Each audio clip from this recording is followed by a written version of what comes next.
sebuah hadis yang menjelaskan kepada kita bagaimana Allah menghukum orang yang menghina Nabi Muhammad SAW. Hadis ini diriwayatkan Al-Bukhari dan Muslim. Dari Anas bin Malik radhiyallahu anhu, beliau menceritakan, kana rajulun nasraniyan fa aslama.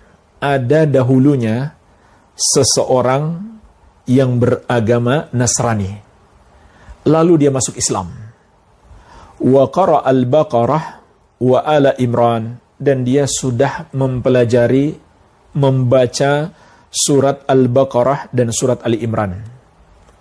Fakana yaktubu lin-nabiyyi sallallahu alaihi wasallam. Maka dia pun pernah menulis untuk Nabi sallallahu alaihi wasallam. Artinya membantu Nabi sallallahu alaihi wasallam menulis apa yang perlu ditulis. Fa'ada Nasraniyah, lalu orang itu pun kembali murtad kepada agama Nasrani. Fakana yaqul, lalu dia pun berkata melecehkan Rasulullah sallallahu alaihi wasallam di depan teman-temannya sesama Nasrani. Kata dia, ma yadri Muhammadun illa ma katabtu lahu. Muhammad itu sebenarnya nggak tahu apa-apa kecuali yang telah aku tuliskan untuknya. Padahal dia disuruh menulis oleh Nabi Sallallahu Alaihi Wasallam. Bukan Nabi Sallallahu Alaihi Wasallam minta pengajaran, tapi apa yang dibutuhkan oleh Nabi Sallallahu Alaihi Wasallam untuk dituliskan. Mungkin surat-surat beliau dan lain-lain. Tapi dia memfitnah Nabi Sallallahu Alaihi Wasallam dan berdusta kepada teman-temannya. Dia mengatakan, Muhammad tuh nggak menerima wahyu. Muhammad nggak tahu apa-apa. Aku yang ngajari dia. Kan kalian tahu, aku dulu penulisnya. Ini dia melecehkan Nabi Sallallahu Alaihi Wasallam. Fa'amatahullah fadafanuhu. Maka Allah pun mematikannya. Lalu kawan-kawannya menguburkannya. Fa'asbahah. Maka masuklah waktu pagi. Waqad lafadhathu al-ardu, dan mereka mendapati jasadnya telah dimuntahkan kembali oleh kuburannya. Masuk waktu pagi, mereka lihat kuburannya, jasadnya sudah berada di luar, dimuntahkan oleh kuburannya. Faqalu, mereka pun berkata, hadza fi'lu Muhammadin wa ashabihi lamma haraba minhum nabashu an sahibina fa'alqauhu. Pasti ini perbuatan Muhammad dan para sahabat.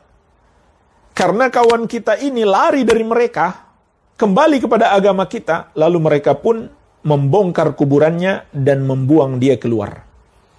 Ini kecurigaan mereka. Fahafaru lahu fa'amaku fa'asbaha waqad lafadhathu al-ardu. Maka mereka pun menggali kuburannya, lalu mereka buat lebih dalam, supaya menurut mereka tidak dibongkar lagi oleh Muhammad dan para sahabat. Maka masuklah waktu pagi, dan ternyata kejadian kemarin terulang lagi.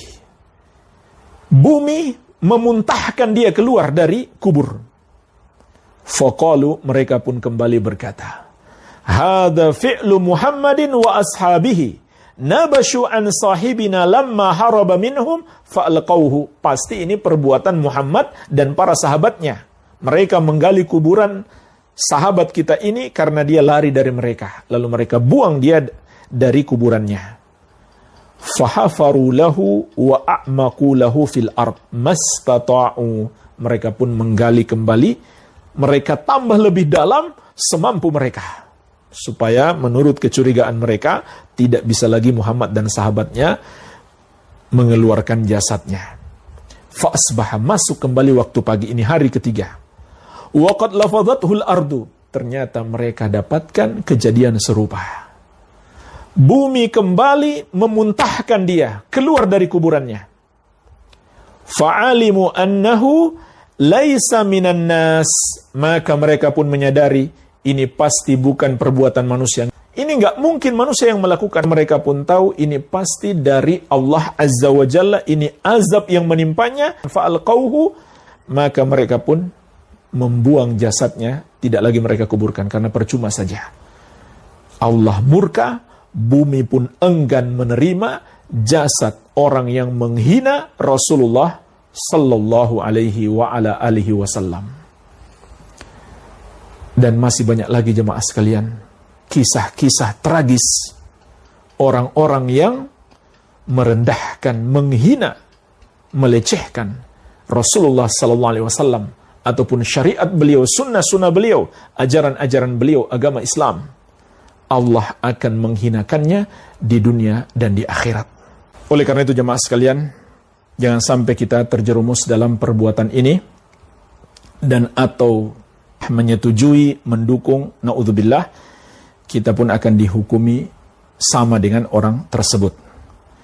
Dan kami ingin mengingatkan, termasuk kewajiban setiap muslim untuk membela Rasulullah sallallahu alaihi wa ala alihi wasallam.